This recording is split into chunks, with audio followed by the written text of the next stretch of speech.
part. And maybe as I have understood, the question is, you know, the objective of human life. And Yeah. as is being described in certain part of Vedic literature, it is to seek and to obtain some higher quality of happiness that is described by the word Anand. Yeah. And it is said that Anand is possession of a supreme consciousness, that of Ishwar, and he is characterized in particular by a term Satchidananda Swarup. So Swarup means that is his inherent nature. So inherent nature wise, he is Sat means ever existent, Chit means he is conscious. So and Anand means he is in a state that doesn't go through any change whatsoever, and is like we are, as we just now discussed, we go through the fluctuations of Sukh and Dukh, you know. He is in a saturated state, and that is a kind of a super happiness that is called Anand. So, in light of this question, indeed, all the philosophers have always tried to guide us in this direction, and that's what Kapil and Patanjali also are doing in Sankhya and Yoga philosophy. Indeed, Sankhya begins with Athati vid dukhatyant niveti atyant purushat, meaning we want to lead a life so that we are away from all kinds of pain and suffering.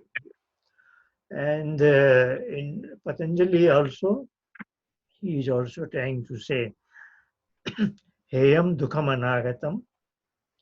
So his fourfold strategy that he describes in the second chapter, if I could show you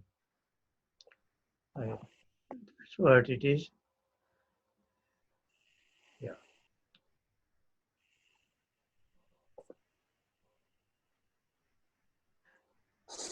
Fourfold strategy has four terms. Hey means what is worth discard. So that he's saying is dukham anagatam, pain and suffering, which are likely to stagnate in future. Whatever happened in the past, that I cannot change. So let me worry about what all pain and suffering that could strike me in future. And that is kind of objective of my life, that I don't want to fall into any pain and suffering. Then he's asking, hey, hetu, means what is the cause of this pain?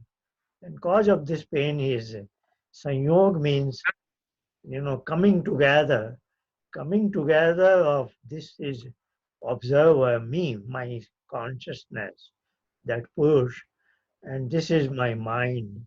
You know, this is what I'm always observing. So the observer, and this is the object to be observed. They have been brought together. What it means is I have been tied to my mind. That actually makes me experience the pain. And later on, he will say, now he's describing the nature of me and nature of my mind. And then he's saying that, of course, I have the mind so that I could know my own self.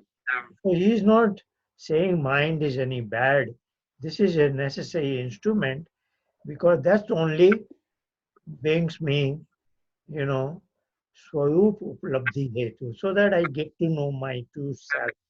So without my mind, I cannot even do the exercise. And why they have been brought together is because of this avidya. And then this becomes Han.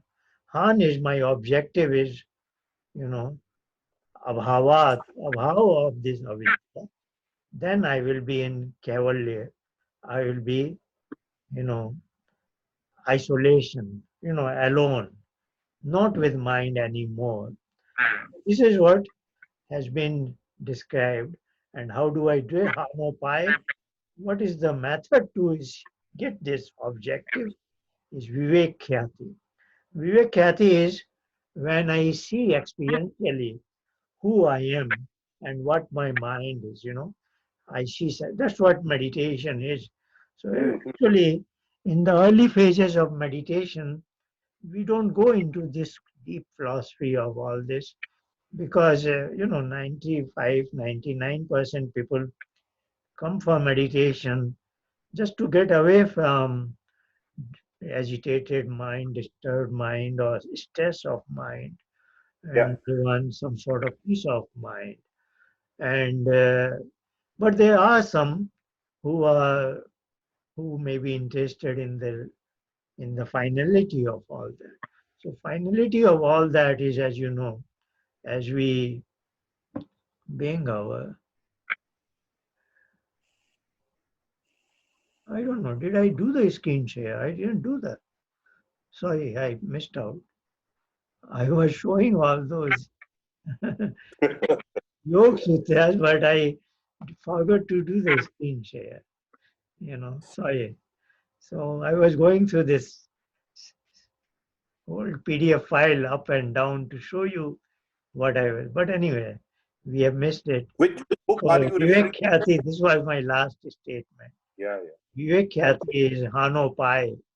So I was doing all this with cursor, but I forgot to share the screen. But So which book anyway, is? coming to your, rather than giving a deep philosophical answer, let's go to a practical aspect. So practical aspect of this is, whatever is common man's joy, pleasures, and happiness of his life, it is a state of mind, is it not? And then Yeah, the philosophers have noticed that whatever, howsoever smart you are, it's uh, somehow pain strikes you. So so they have said, if you if you learn to subdue your own mind and learn the technique of being disconnect from mind, then you have achieved something enormous. And this is not coming out of blue just like that, because they have observed their 24 hours life very minutely. And what they noticed is deep, dreamless sleep is something very unusual.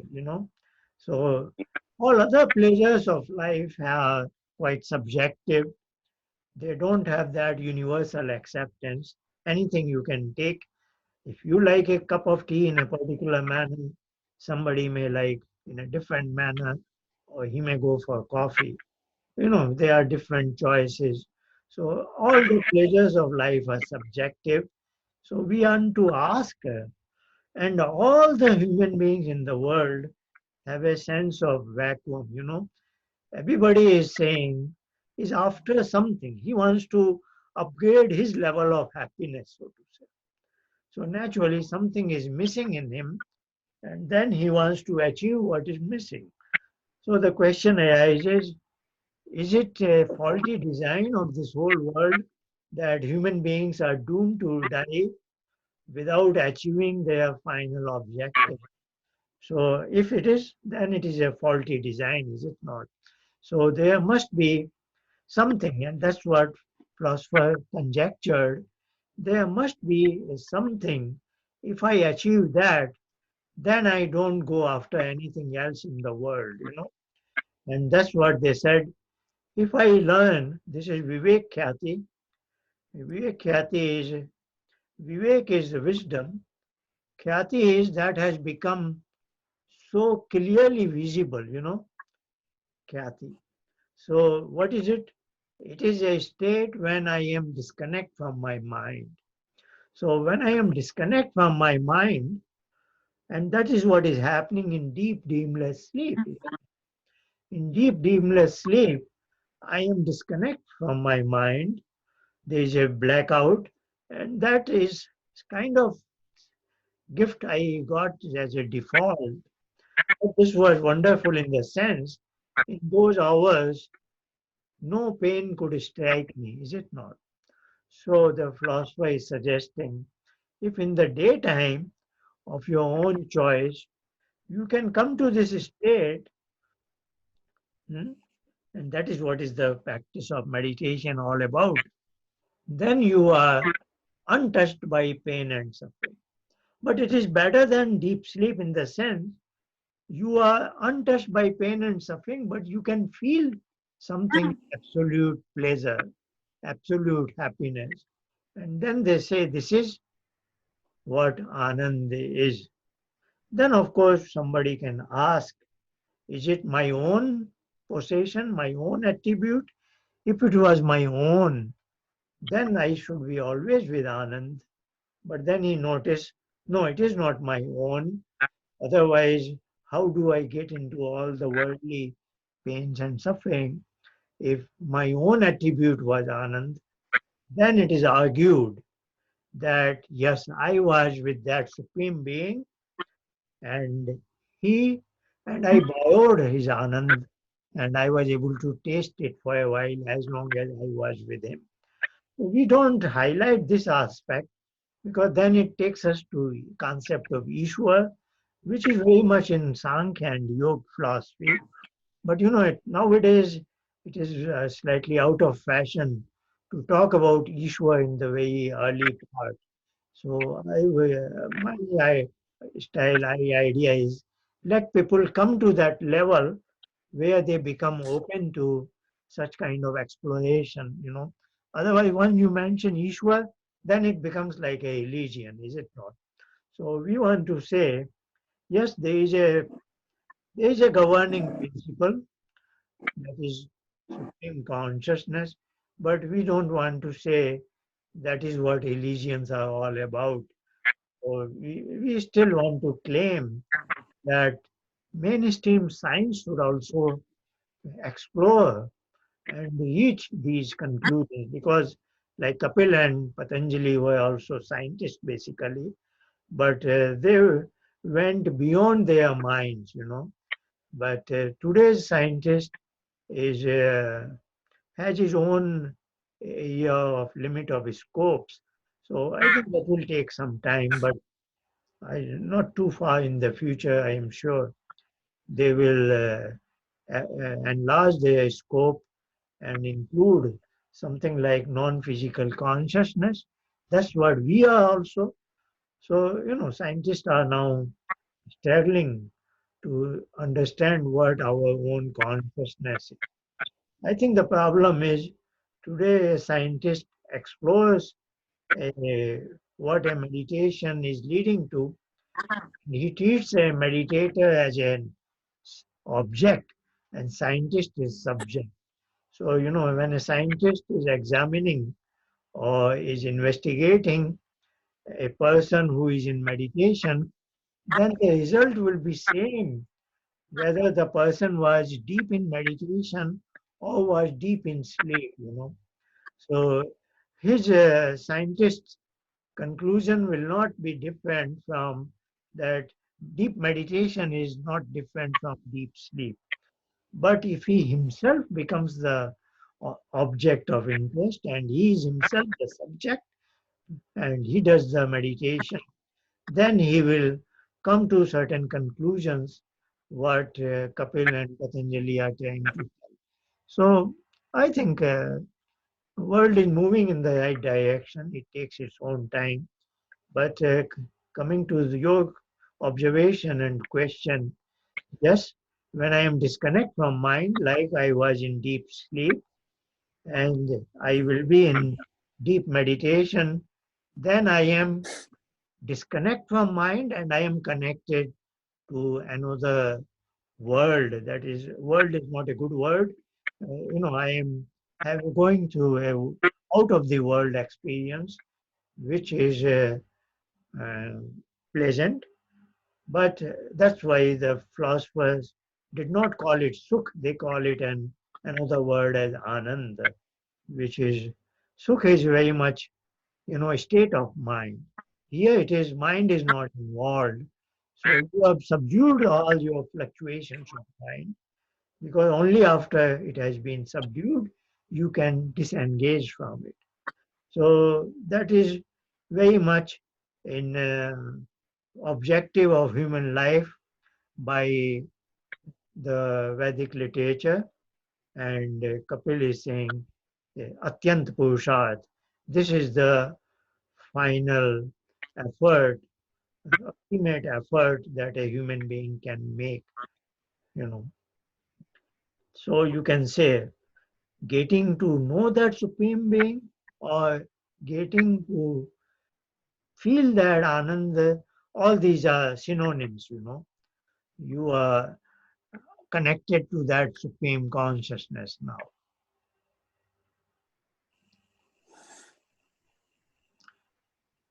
So does that make sense to what you were asking? Yeah, actually, I mean, I've been listening to religious people. Basically, I mean, they give God's concept related with Anand, that we are part of Anand, so you can't be a Nastic. But I just wanted to hear, what Kapil and this which book you referred to when you were talking to me. In this whole conversation, I referred to this, what I showed you in the screen, that was Patanjali's Yoga Sutra. And Okay, sometimes I those referred to Sankhya. I did not show it to you, but I can show Sankhya. you that Sure. statement of Sankhya. You know, if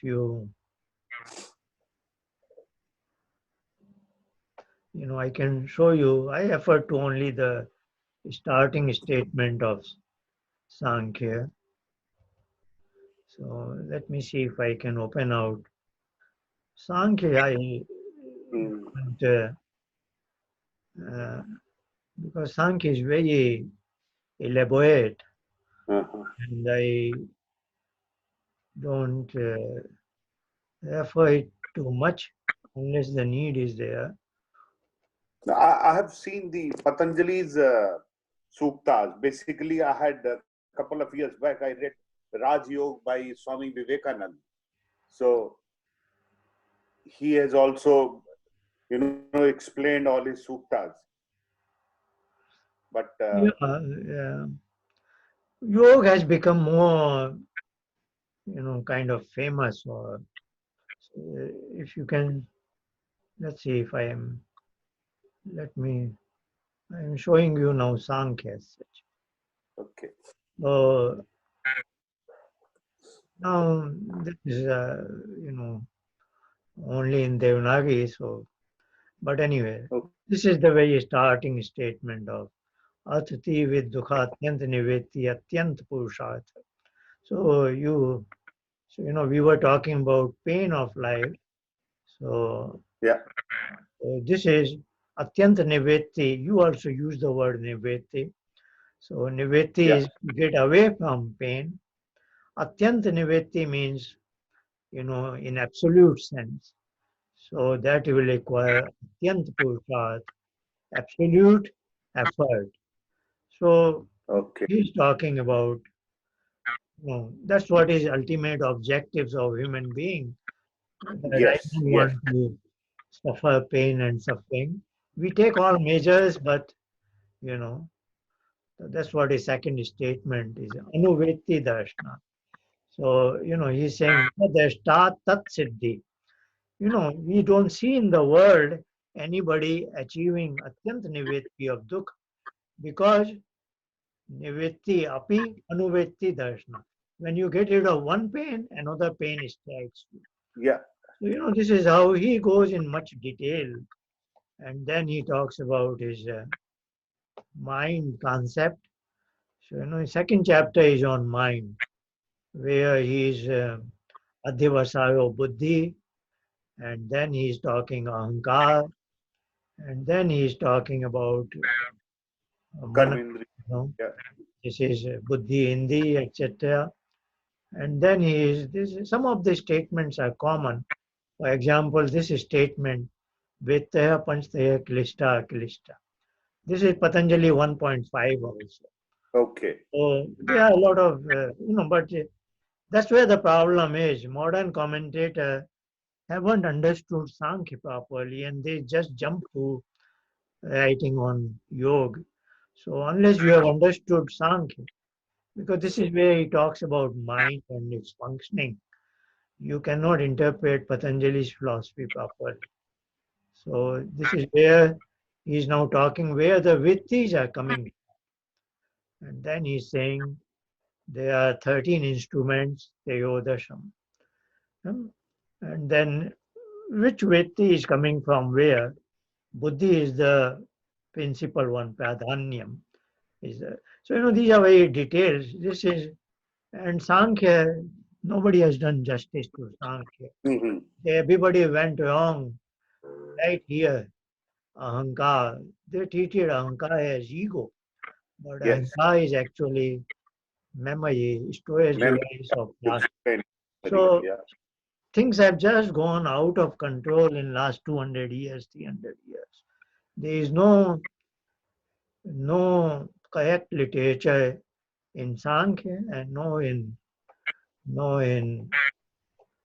yoga. People are just writing books without knowing. So like today in my 10 o'clock session, I made a remark. There is no book in the world on yoga where they have even understood the structure of Patanjali's book. His structure is there are three divisions: yoga, kriya yoga, ashtanga yoga, or three different categories of people. They haven't even understood. They just translate Sanskrit to Hindi or Sanskrit to English. So Hmm. I was trying to see if there is one I And quote very often, Sushupti Samadhi Moksheshu Brahmupta. Sankhya has opened, is able to talk that deep dreamless sleep and deep meditation has a similarity. And that is so valuable as a learner or as a teacher of meditation, because sleep is something everybody is familiar with. So basically, out of meditation practice, like Dhyanam Nirvishayam Mana, this is also same. Patanjali has borrowed Sthir Sukham Asanam. Asan is Sthir and Sukham. So anyway, this is slightly larger. I cannot remember exactly where that is. I wanted to show you, but I am unable to find it. If I knew earlier, I would have shown. These are very important statements. Ahankaro karta na purusha. Napurusha. The actions are initiated from ahankar, not at buddhi. So, they are very powerful statements that can help one understand Sankhya, which itself is complete. But then Sankhya is only for very superior people. Um, Hmm. and by the time Patanjali comes in, human quality has deteriorated. Now there are three categories of people. So Patanjali is now giving his teachings for all the three categories of people, where Sankhya also deals with meditation and all that, but for the superior category only. So these are very, now, this is a statement. Chidavsano bhukti. Chit is our consciousness.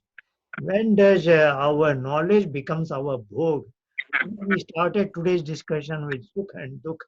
So, or with attachment and aversion.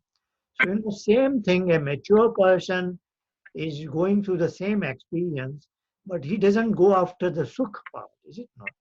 Because he is not letting that vritti fall upon himself.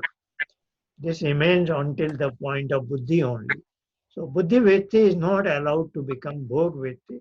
These are very super, subtle philosophical points. But as a teacher, I have to know, otherwise, I cannot teach properly. Uh, And they are not, but I don't know anybody else who knows all these intricacies. So people have jumped to Sankhya, to Yoga without Sankhya. That can never happen. So anyway, that's what the today's world is like. It will take time for things to get corrected, rectified. But in my thought, people have given so many names. The real thing is what you are actually preaching. And then Raj Yoga and Kriya Yoga, and then there are some more names came in. But one thing I see is like if someone doesn't understand gravity, it doesn't mean the gravity does not exist. So if I stand on my one leg, I'm bound to fall after some time. It's something like for all this Kapil or uh, all everyone has written. The base is the starting a meditation, and I believe it leads you slowly, gradually in the same direction where you actually have to reach. That thoughtless awareness. So I think it's the best is instead of getting, I read one thing, I get distracted. I meet you, I got new thought. I read another book like Adi Shankaracharya. I sent you a couple of pages. I took photographs of what scientists have done with the people who are meditating. But then I realized that the ultimate is, I met some big people who recite Bhagavad, the 14, 15, 20 generations they are doing. And I talked to them that, I meditate upon my breath or, oh, they said, well, just turn a bit, think of a God. I had spoken to you, you said, no, the moment you take a person's name or thought, you go in story. But I have practiced it. Even if I start with the Guru, like I believe in Sai Baba, some days I have done that. And ultimate is after 5-10 minutes, there is nothing. Even the Sai Baba or my breath, everything goes away. That's just a module to start with. Mind cannot remain focused on anything actually. When it has to become blank, it really becomes blank, whatever way I have started. So I feel sometimes, that one should, this is what is my understanding, that one should just practice it religiously. No, that is And then, quite right. What you are saying is very right. It's just like you mentioned about gravity. Let's say sleep. You know, there are sleep scientists, but even everybody knows that sleep is beneficial. And sometimes you may not know exactly why is it beneficial, but you want to keep getting its benefit, is it not? Every human yes, being can feel what is joy and pain, is it not? So everybody instinctively wants to seek happiness. So everybody finds his own way, but you are right. In the group of people who are in meditation, not everybody in the world is interested in meditation, but there are some people. Those who do meditation, they have their own way. It is okay. And but by and large, everybody knows by way of meditation, I want to bring my mind calm. Is it not? yeah, Now, there is a slight difference. What you are saying is blank mind versus mind filled with something, is it not? So, for a common people, the meditation teachers have made it easy by so-called mindfulness, where they say you focus your mind on something and fill up your mind with that one thing. That also is better than mind going here and there, is yeah, it? So there some meditation teacher may say, okay, you just stay, just observe your breathing. So yeah. this is a dynamic event, but even then, this is better than agitated mind or too many kinds of thought. But Good, then good. we will say, all this is in the same direction, but the ultimate thing is, blank mind or mind doing nothing, is it not? Yeah, Connect yeah. mind. But there are millions of, say, meditation practitioners. They they may not be interested in hearing that. You know, they are just happy with what they are doing, is it not? So everybody has his own outlook, and there are many people, like you mentioned, Bhagavad.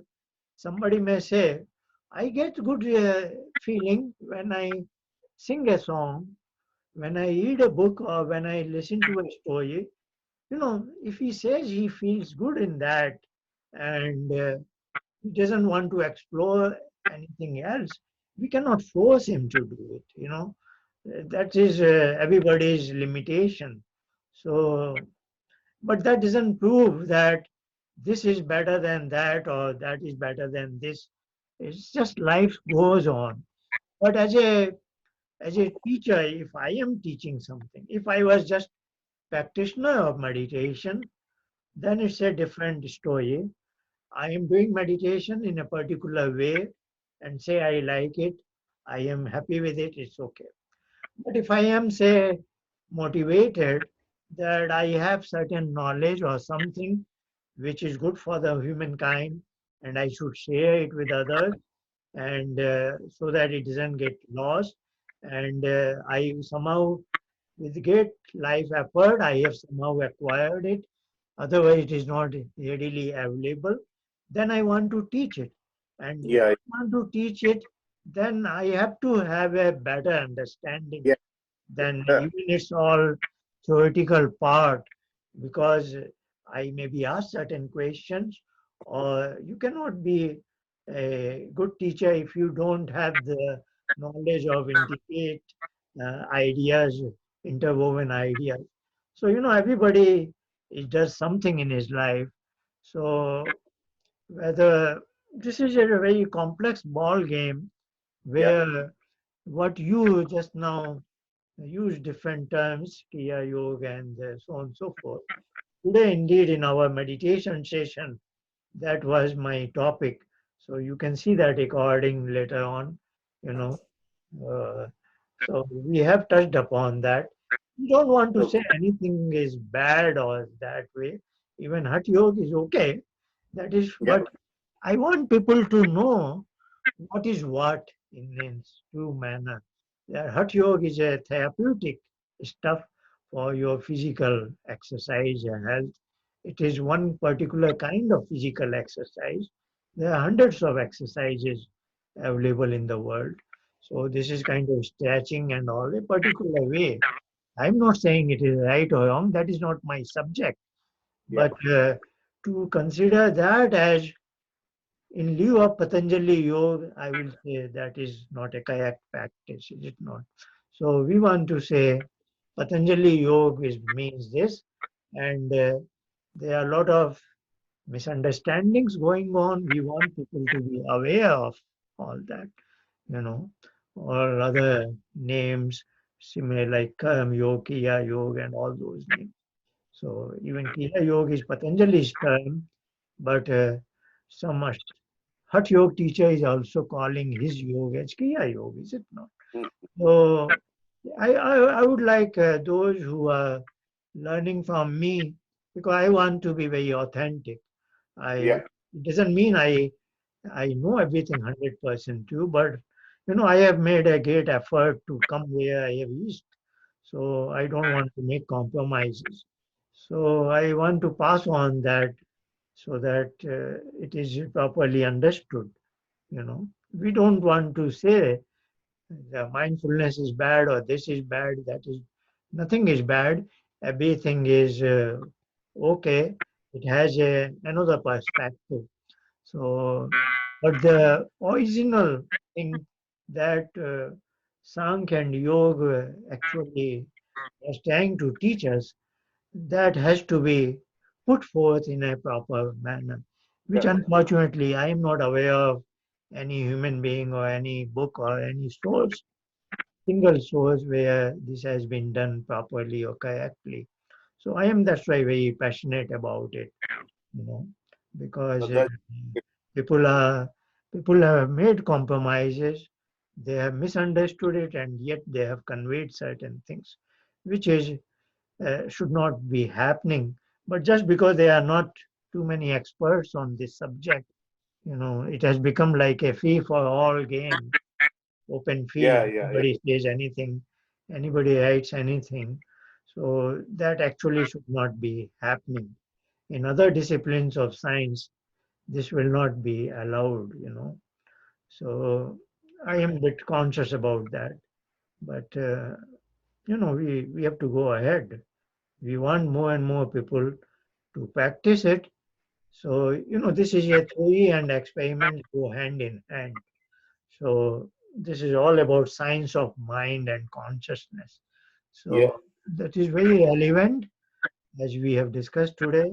After all, the bottom line is happiness, and everybody wants happiness. So, this should be explored by everybody. I think Yes. that was a good discussion today. Thank Thank you very much. And we'll thank meet again next week. Have a you, good sir. time. Have a good time. Thank you.